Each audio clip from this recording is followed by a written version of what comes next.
Thanks for joining us for Daybreak 10 in 10 on Color 10. We'll be on the air with you commercial-free right up until CBS This Morning's Eye Opener. So let's get started with your weather. Elisa Raffa has your forecast first on this Thursday. Good morning, guys. It's very warm out there today. It's 68 degrees in Springfield right now, just very pleasant. We've got a ton of sunshine out there. We'll have a ton of sunshine this afternoon, getting up to 80 degrees. Yes, it is October, running about 10 to 15 degrees above normal. Storms come by this weekend. Guys, back to you.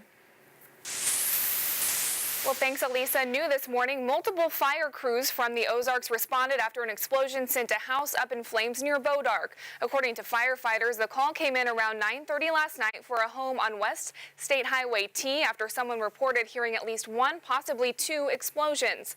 Bodark Fire Protection District Chief James Kilburn says the home was fully engulfed when firefighters arrived on the scene. Willard and Brookline fire crews also assisted. Two occupants were in bed at the time of the explosion, but were able to make it out safely. One was taken to the hospital for moderate injuries. Chief Kilburn says they don't know the exact source of the explosion for sure, but they suspect the propane tank.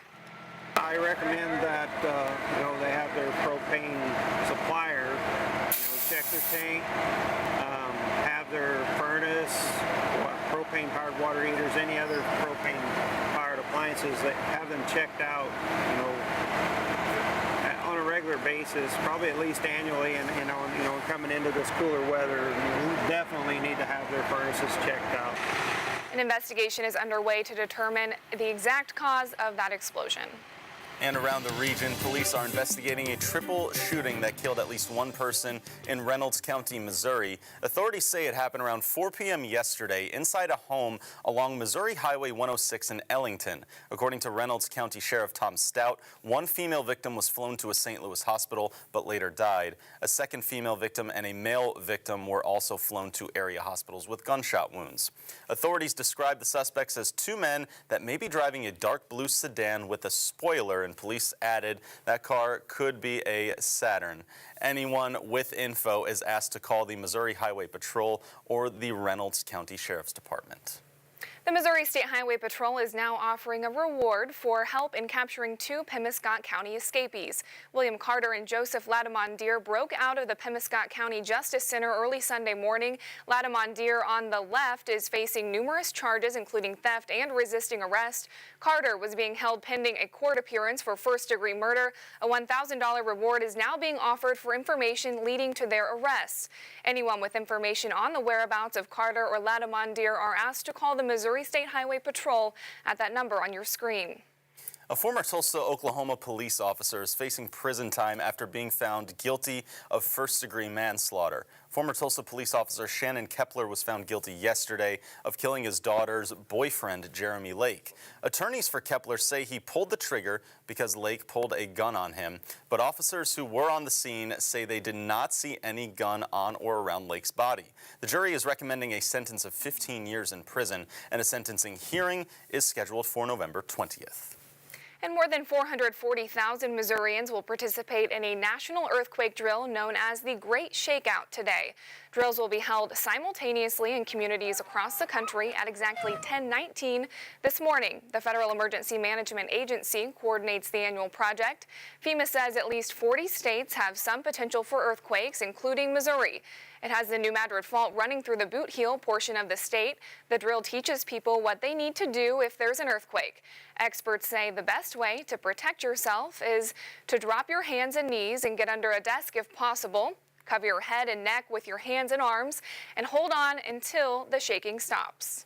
In news around America now, a man wanted in a deadly two-state shooting spree is in police custody this morning. Police say 37-year-old Radi Labib Prince was arrested last night after he allegedly shot 5 of his co-workers at a Maryland business park, killing 3 of them. He reportedly worked at Advanced Granite Solutions in Edgewood for 4 months before opening fire around 9:30 yesterday morning. Prince was also wanted for a shooting at a Delaware car dealership that happened yesterday. Authorities say his motive is still unclear. Around the Ozarks this morning, Halloween may be right around the corner. I think just 2 weeks or so, Very right? close. Oh, but yeah. Silver Dollar City already has its sights on Christmas. The park closes out its fall festival in the coming weeks and begins on Old Time Christmas coming on November 4th. Daniel Shedd is lucky. He got an inside look at this year's preparations.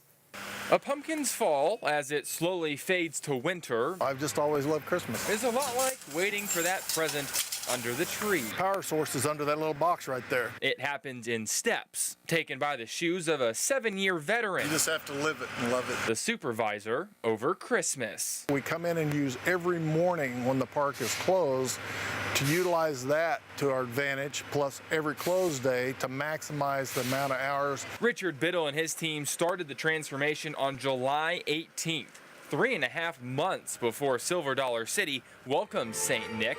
After all, 6.5 million lights don't hang themselves. All of that you see in here was done by our team on site here at Silver Dollar City. John Ancona is the director of entertainment and events. You really start to see the magic and you start to see the complete transformation of this entire park. 1.5 million new lights will be hung in Midtown, along with over 1,000 decorated trees, 600 wreaths, and 15,000 yards of garland around the park. My internal calendar varies from day to day. Don't let the pumpkin fool you on Kelly Utzler's shirt. I look at this park as my canvas. Her heart is in decor, but her mind, and everyone else's, is already on December. We do put in some long days because for us it's a labor of love, and it's, we are here until we're proud of what it looks like, and we don't go home until that point.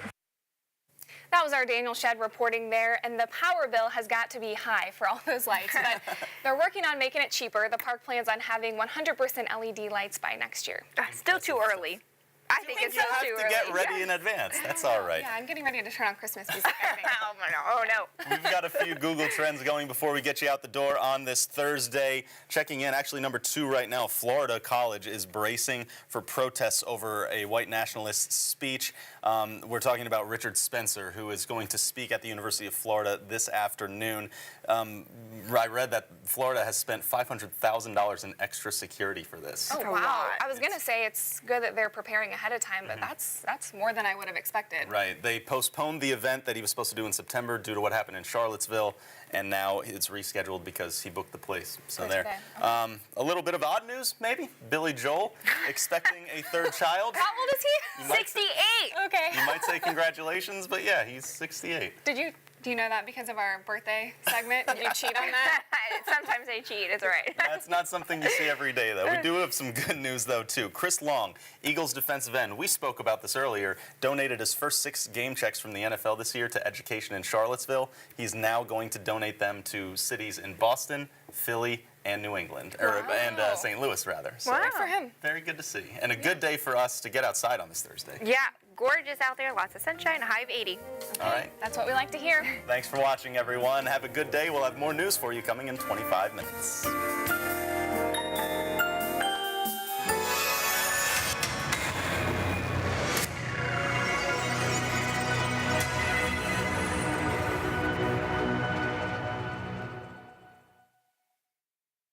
From Color Film.